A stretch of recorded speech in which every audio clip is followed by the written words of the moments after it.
This is Tank's Vlog for December 31st, 2018. It's the last day of 2018 and the last day of the NFL regular season was on Sunday. Of course, Frank's Tank's Vlog is brought to you by Allow Me to Be Frank, the podcast you can hear on SoundCloud and iTunes. So tune in. You'll sure to love it. One thing you can't love is the Miami Dolphins situation.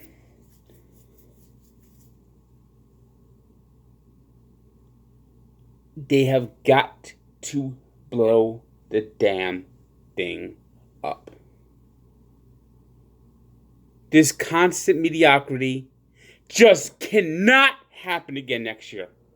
It's either you're in the playoffs or you're 2-14. No more in between. No more 8-8, 7-9, 8-8, 7-9, 8-8, 7-9. I'm sick and tired of this. Clear everyone out.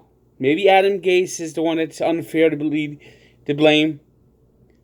But I want a fresh start. I want the GM to name his coach. I want Mike Tannenbaum nowhere near the situation. I want a new quarterback. No more Ryan Trashy Hill, the dumpster fire.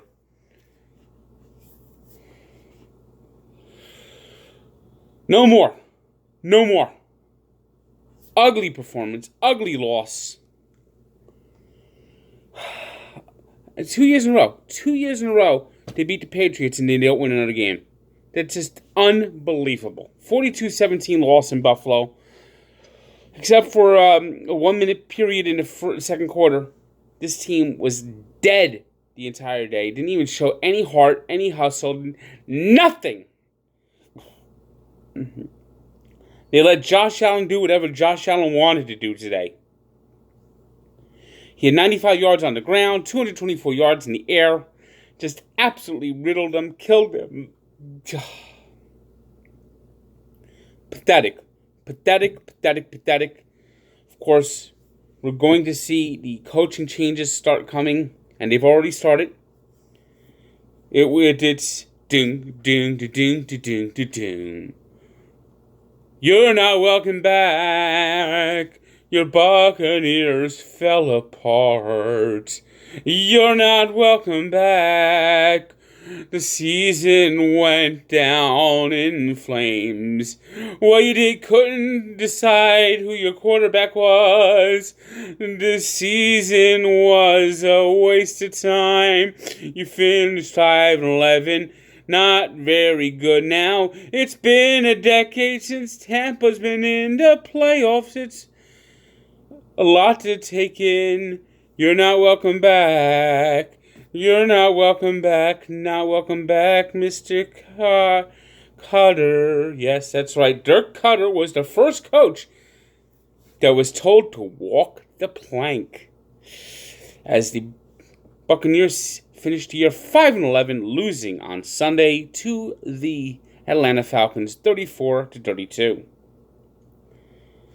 Also, getting the news on Sunday night was Todd Bowles, the Jets coach.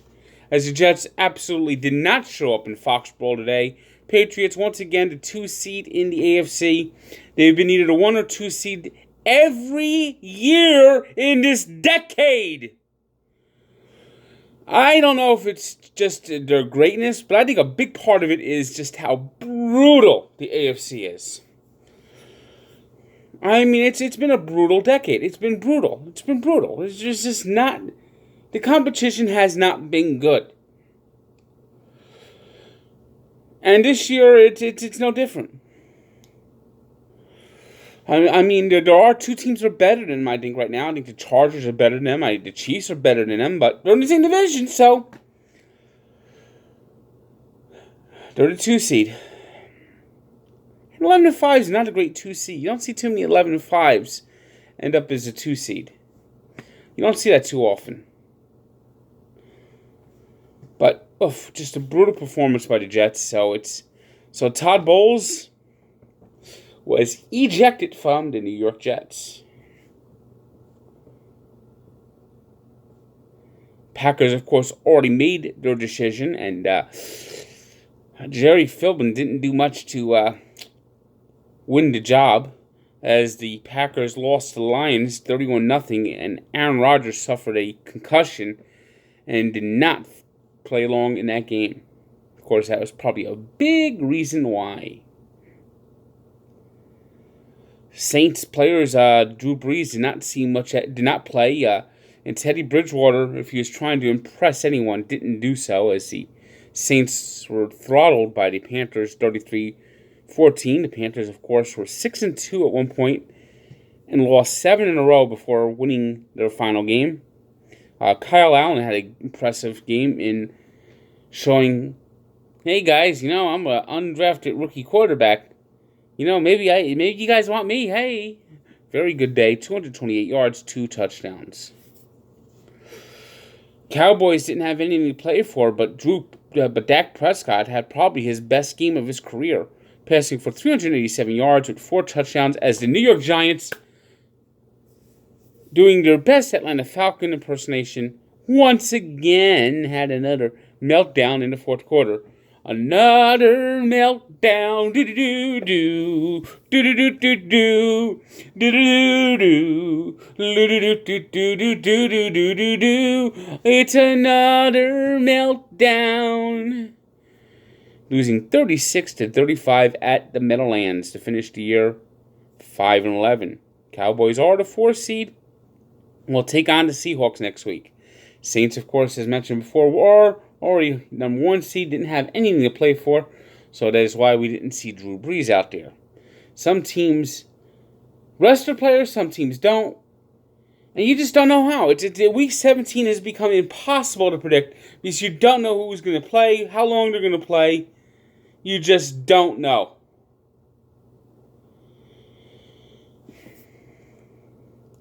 Houston Texans did need to win to get the division, and they did so, beating the Jaguars 20-3. Blake Bortles, another pathetic game. And somehow Doug Marrone is going to keep his job. After that brutal of season for the Jaguars, I don't know how that happened. The future in Vance Joseph remains in limbo, as the Broncos fell to 6-10, losing to the Chargers 23-9. Of course, Chargers could not win the division without the Chiefs losing, and the Chiefs got the job done, just slamming the Oakland Raiders 35-3. It was the Rams wrapping up the 2 seed with a 48-32 win over the 49ers. Oh, the Minnesota Vikings. Oh, the Minnesota Vikings. The Minnesota Vikings,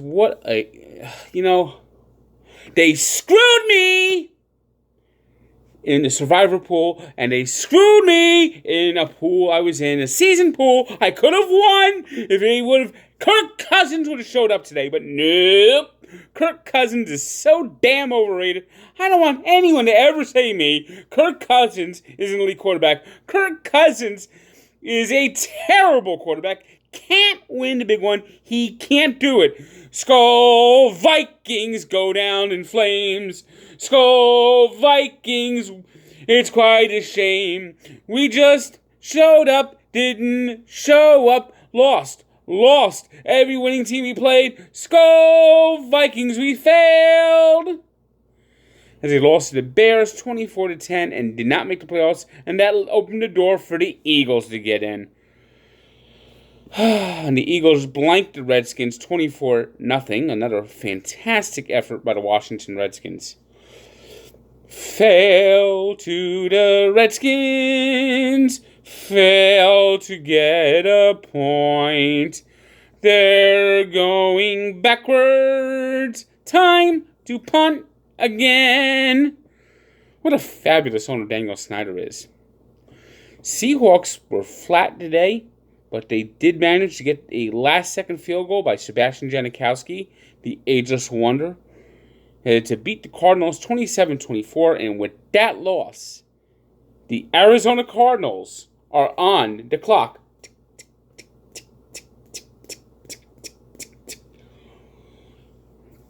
Are the Cardinals going to draft somebody? is Larry Fitzgerald going to be back next year?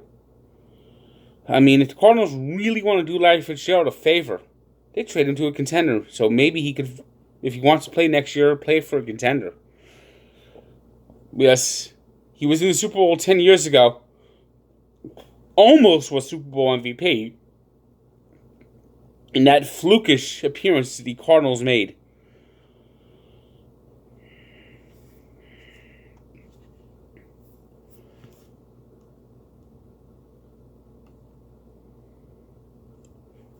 As mentioned before, the Rams beat the 49ers 48-32. The Niners are the second pick, and the Jets will be the third pick. The Steelers needed a win and help to get in the playoffs. They did their part. They beat the Bengals like they always do, 16-13. Bengals coaching job could be interesting. Is Marvin Lewis going to move in and let Hugh Jackson take over?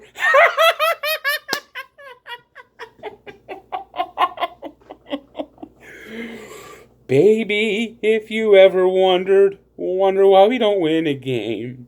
Our owner doesn't give a fuck and is even cheaper than the Wilpons. We're hopelessly in last place in Cincinnati.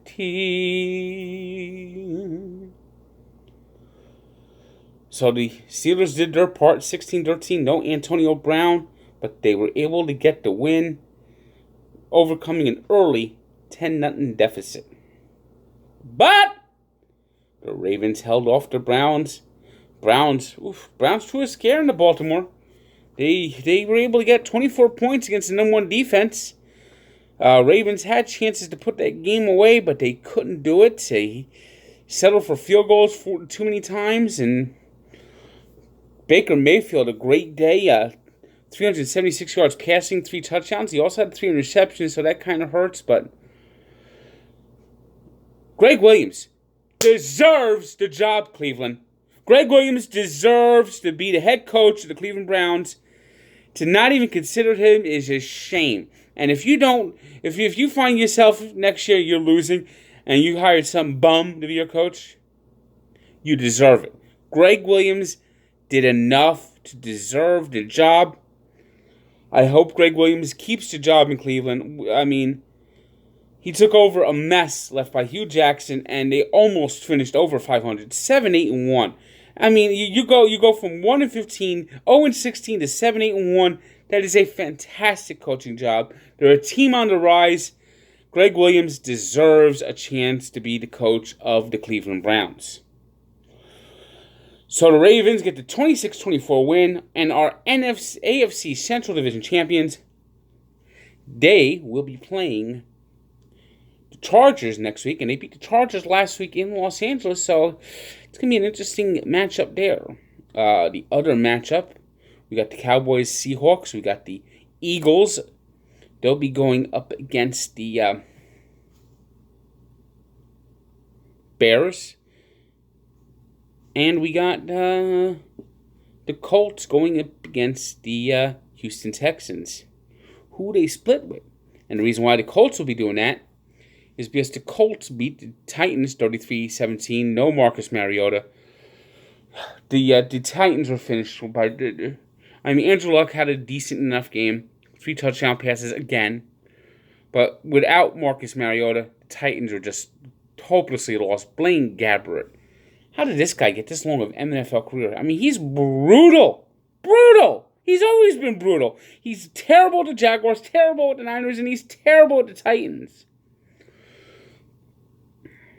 Of course, with the...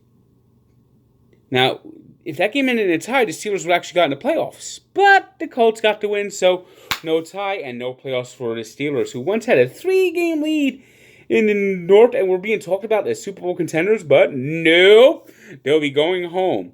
You know, the Steelers, they like playing that Styx song, Renegade, to fire up the crowd. Well, now there's a new Styx song for them to be singing. Once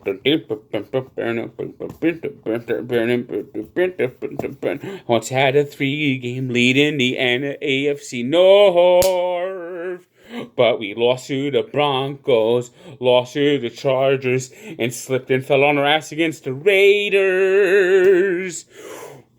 But we beat the Patriots, so we were happy. But we went to New Orleans and did a fake punt.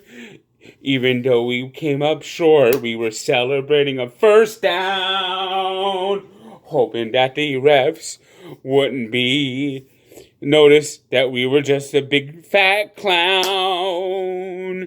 Is there any wonder that the season's over? Is there any wonder the Steelers have failed?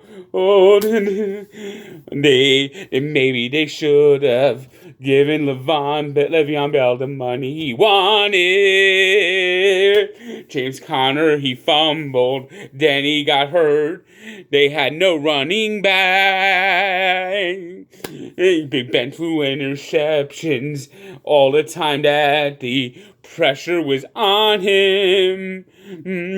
Now they're gonna be sitting home watching TV and not in the playoffs. Is there any wonder they have lost? They got too much time on their hands. Their season was over. It's a calamity. The Steelers got too much time on their hands.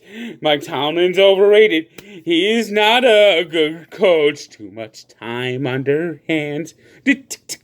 Too much time on their hands.